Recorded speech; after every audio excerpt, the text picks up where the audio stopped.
الرحمن الرحيم الحمد لله رب العالمين وصلى الله وسلم على نبينا محمد وعلى آله وصحبه وسلم أما بعد السلام عليكم ورحمة الله وبركاته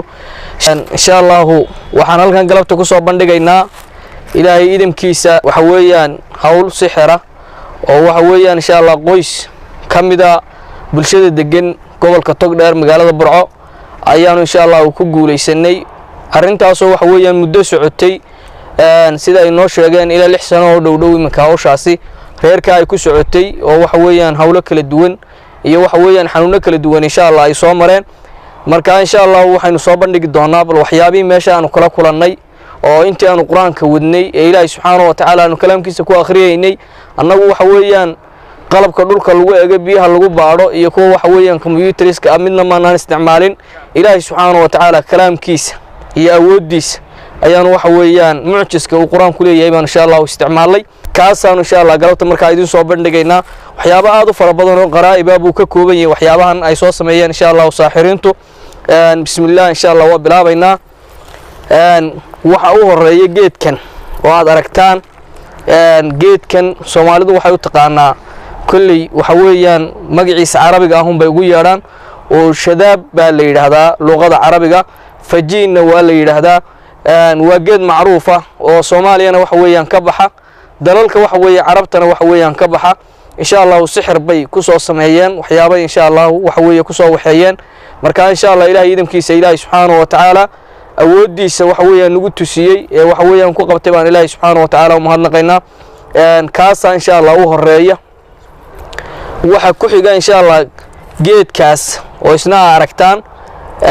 geedkan isaga hadeer kulli anigu intaan ku dhex jiray intii aan ku dhex jiray waxa weeyaan hawlahan kulli geedka anigu ma arag geed imika de kulli mi ahaan aanu garanayo ama ma aragtay deegaanka ka baxana u garan maayo maaha kuwa waxa weeye wax lagu daweeyana kama mid aha geedkaas baa isaguna waxa weeyaan soo labeeya oo waxa weeyaan ay wax ku soo sameeyeen oo laba qaybood ka kooban waxa weeye mid waa ka aan idin tusay ka labaadna waxa weeyaan waa ka marka waa geed kulli dheecaan sameynaya marka geedkaas baa isaguna waxa weeyaan laba ah Ilaahay subhanahu wa ta'ala soo qabtay been u mahadnaqaynaa waxa soo raacda masaabiirta labada qaybood waa masaabiir isku xidhan oo waxa weeyaan laba qaybood waxa weeyaan ka samaysan waa qayb yar iyo qayb weyn waxyaabaha waxa weeyaan ay masaabiirtu leedahay waxa kamid ah inay waxa weeyaan kala jeedjeedaan masaabiirtu af iyo dab ay leedahay saa la socotaan marka waxa weeyaan afkooda iyo dawooyinkoodu way kala jeedjeedaan waa kuwa kala jeedjeeda way kala jeedjeediyeen marka insha Allah waxa weeyaan waynu furfuraynaa uqadka iyo waxyaabaha ay xidhxidheen waynu furfuraynaa Ilaahay subhanahu wa ta'ala xawlkiisa iyo quwadiisa ayaynu waxa weeyaan insha Allah ku furaynaa bismillaah baynu ku furaynaa Ilaahay subhanahu wa ta'ala magaciisa ayaa waxa weeyaan wax walba ka weyn qaybtaas isku xidhan iyagu waa 4 mid oo inaga insha Allah kala daadinay halkana qaybta buuran baa ku jirta oo iyagu dhinac u wada jeeda kuwii hore way kala jeedeen laakiin kuwani dhinac bay wax weeyaan u wada jeedaan iyagu walowba ay si gaar ah u xidhxidhan yihiin oo waxa weeyaan qaybba si loo xidhay iyagoo isku duuban haddana waxa weeyaan qaybba si ayaa waxa weeye xariga loogu xidhay iyagana insha Allah waa furaynaa Ilaahay subhanahu wa ta'ala idamkiisa waana qaybtii saddexaad ee sixirka kamid ah oo waxa weeyaan insha Allah aan maaragtay ayaynu maraynaa qaybtii saddexaad qaybta afraad iyaguna waa masaabir kala gaar u xidhan mid gaar u taagan iyo mid gaar u jeeda iyo inta kale oo iyaguna waxa weeye meel wada jeeda mid gaar ah oo waxa weeyaan meel gaar ah ku xidhan oo ka taagan iyo waxa weeyaan mid meel gaar ah u jeeda iyo inta kale oo meel gaar ah wada jeeda insha Allah iyagana waa furfuraynaa Ilaahay subhanahu wa ta'ala xawlkiisa iyo quwadiisa in Ilaahay subhanahu wa ta'ala aynu waxa weeyaan ku furfuraynaa Ilaahay subhanahu wa ta'ala inuu buriyo sixirka ay soo xidheen Ilaahay subhanahu wa ta'ala waa buriyo waana tusay in Ilaahay subhanahu wa ta'ala uu dhagartooda waxa weeyaan ay yihiin wax liita baynu insha Allah tusayna Ilaahay idinkiisa waxa weeyaan qaybtaan insha Allah waan furfuray waxa soo raacay waxa weeye waa alaab kale halkan iyaduna taala sida waxa weeyaan loo yaqaan milixda waxa weeye cuntada lagu cuno soo yar dhawe hoos ku soo yar foorari milixdaas oo waxa weeyaan aad waliba u fara badan sidaad aragtaan weeye iyaduna waa milix waa taas waa milixda weeye waxa weeyaan waa milix oo waxa weeyaan iyagu ay dana gaara ka lahaayeen ay wax ku akhriyeen balaasim iyo shayaadiin iyo balaayo waxa weeyaan ay ku akhriyeen marka insha Allah waxa weeyaan Ilaahay subhanahu wa ta'ala kalaamkiisa ku akhriyeenaa a'uudu billahi as-samii'il 'aliim minash shaytaanir rajiim bismillaahir rahmaanir rahiim yarkadi hada wali in bahaday bahali in bahaday ma wada dhamayno hay qaybtaasi waa inta halkan waxa ku jira iyaguna laba qaybood oo kale qaybta aragtaan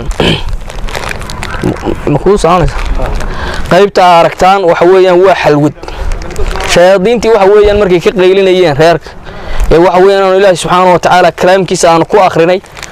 qolkooda hurdada ayaa la soo dhigay xalwada aragtaan iyadoo cusub baa la soo dhigay oo sida loo soo xiray kadib markaan Ilaahay subhanahu wa ta'ala kalaamkiisa aanu saaray waxay ku qaylinayeen oo ku baroorinayeen inay ugu tala galeen caruurta qoyska inay ku laayaan oo ay cunaan oo waxa weeyaan dabeetana waxa weeyaan ay ku madhaan laakiin Ilaahay subhanahu wa ta'ala ayaa waxa weeye waxna dila wax la nooleeya Ilaahay subhanahu wa ta'ala gacantiisa ayaa jasha dadku waxa weeyaan ku jirtaayo Ilaahay subhanahu wa ta'ala cidii uu ugu tala galay iyo waqtigeedii buu qof waliba waxa weeyaan qaadanaya taana saasay ugu tala galeen halkan waxa ku jira isaguna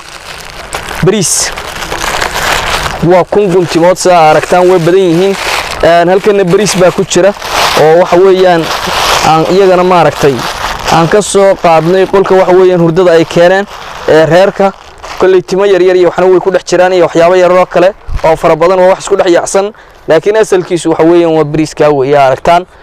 waa kaas marka insha Allah Ilaahay subhanahu wa ta'ala ayaa dhagartiisi iyo waxa weeyaan waxyaabihii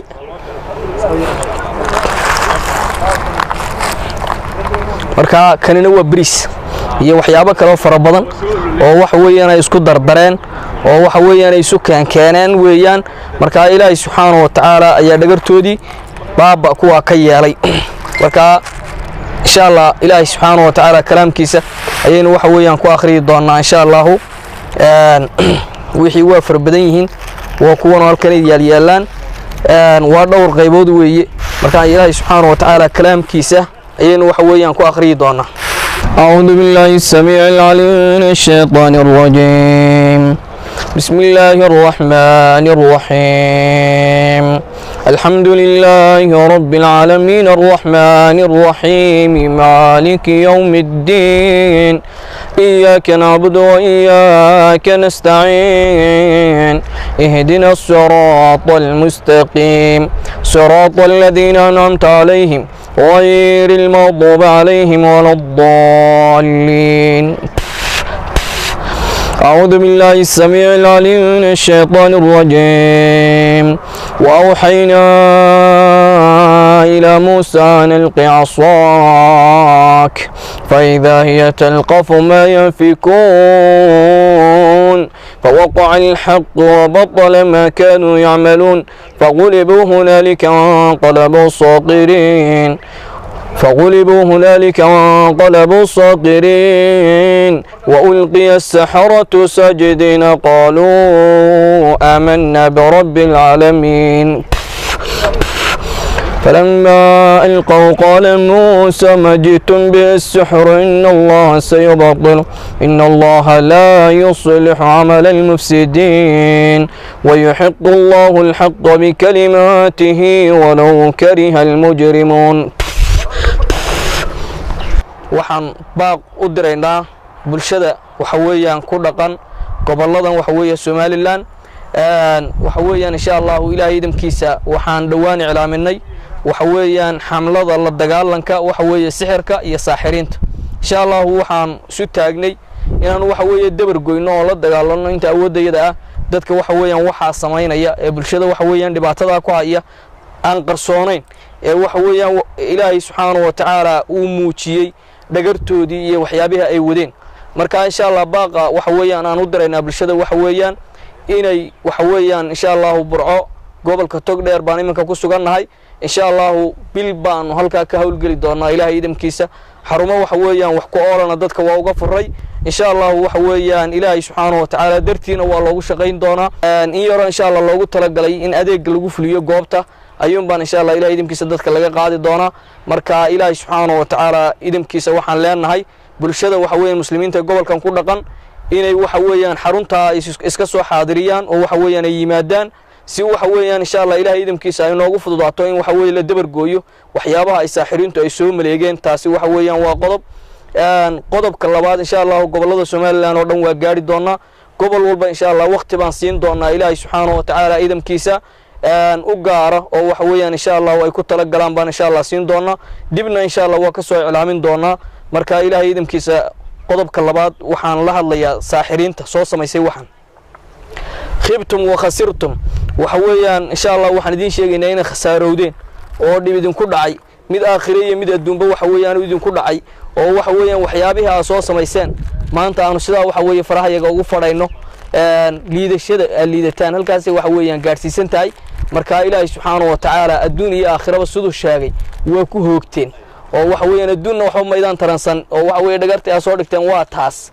aanu maanta waxa weeye sida u burburinayno waxaanu ku burburinaynaa ilaahay subhanahu wa ta'ala kalaamkiisa iyo anagu xarigiisa haysano oo isaga waxa weeyaan cogsanayna marka idinkuna shayaadiin baa cogsantihiin oo waxa weeyaan maaragtay awoodiina koobada ka dhigateen anaguna ilaahay subhanahu wa ta'ala ayaan ka dhiganay bal marka dagaalka ka guuleysta waxa weeyaan waynu arki doonaa insha Allah ilaahay subhanahu wa ta'ala idamkiisa gobolka tog dheerna waa idinka dabar goyn doonaa iyo meel kasto waxa weeyaan ay Soomaaliya degto cid kasto insha Allah marka ka cabanaysa xanuunadaas